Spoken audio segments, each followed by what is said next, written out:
Барцали търси Маркизио. Манолев.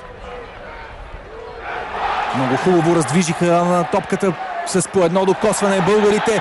Гаргоров, хубав авантаж на Мартин Аткинсън. Тук има предпоставки за опасна атака. Удар от дистанция! Гол! Гол на Манолев!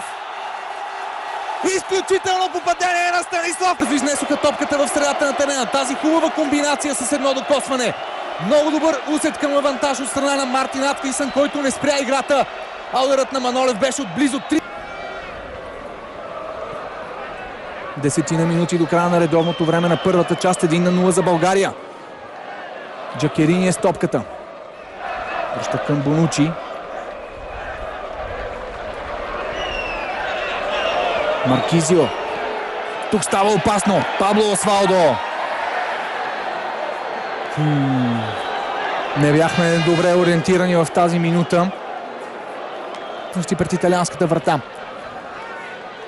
Това беше по-сериозната грешка според мен. Момента, в който Маркизио бе оставен непокрит в наказателното поле.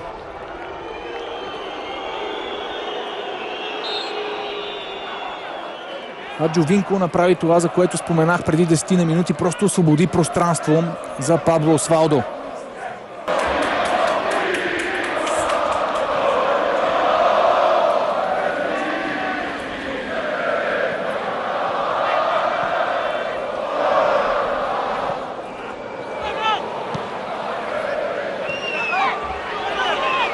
Джакерини към Пабло Освалдо. Там се получава рикошет. Ето това вече е тотална липса на късмет.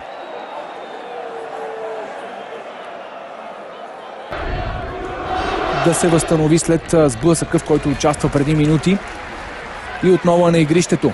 Иван Иванов тук беше подминат от Джовинко. Удар на Джовинко, спасяване на Михайлов.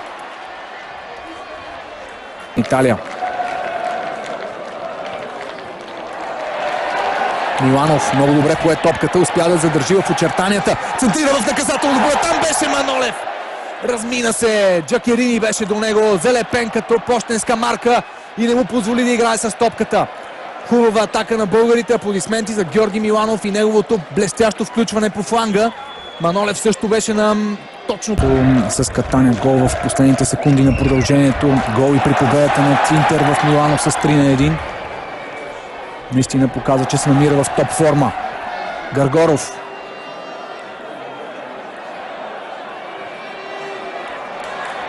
Дяков.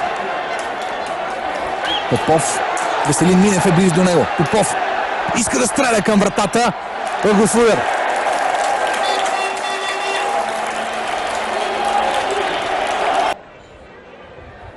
Най-вероятно на присъствието на Мицански ще извади от игра Емил Гаргоров. Сега много добре Ивелин Попов продължи към Георги Миланов. Гаргоров е на върха на атаката. Там е Манолев. Джакерини обаче отново прибра. Прибра с дясното крило на България и пресече подаването към Станислав Манолев.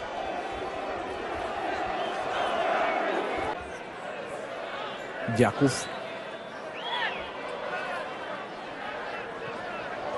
За Гаджев. Дясно си Йордан Минев и Манолев. Минев получава. Сега топката е насочена към Манолев. Ивелин Попов и Гаргоров са в наказателното поле. Буфон не беше убедителен. Нямаше го обаче там и Гаргоров. Мартин Аткинсън не отсъди Дуспа и срещу Ивелин Попов. Мицански. Много хубаво връща топката. Миланов! Гол! 2-2! 2-2, ето че този хубав футбол, този натиск на България дава резултат. И в 66-та минута виждаме равенство в резултата. 2-2.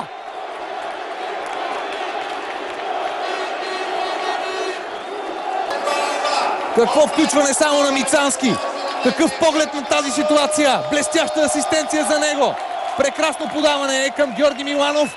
Аплодисменти за полузащитника, който бе великолепно пласиран и запази спокойствие в най-важно. Пас от страна на полузащитника. Играта продължава. Перфектен пас на Георги Миланов към Мицански. Ивелин Попов е на върха на атаката. Манолев се е включил от дясно. Има възможност за стреля, но Буфон спасява.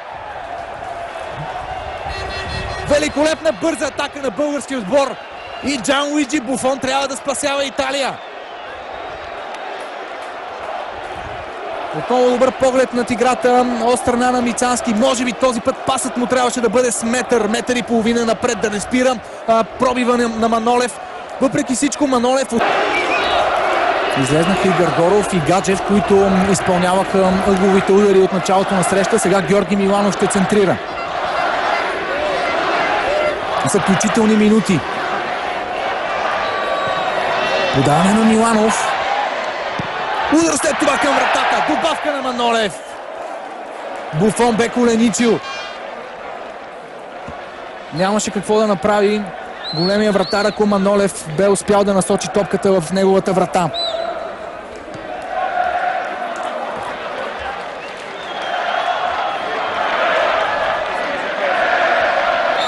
Към вратата.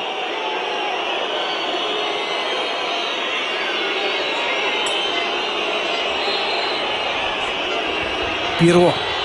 Удар покрай стената. Разбъркване в наказателното поле, но Манолев ще стигне първи до топката. Последен с нея игра Федерико Пелузо. С отборници. Наистина Италия се нуждае от спокойствие, защото бе подложена на сериозен натиск през второто полувреме. Полувреме, в което българският тим успя да отбележи гол и да изравни резултата. Пропуснахме и още една-две добри възможности, но и Сквадра Адзура имаше своите шансове пред Николай Михайлов.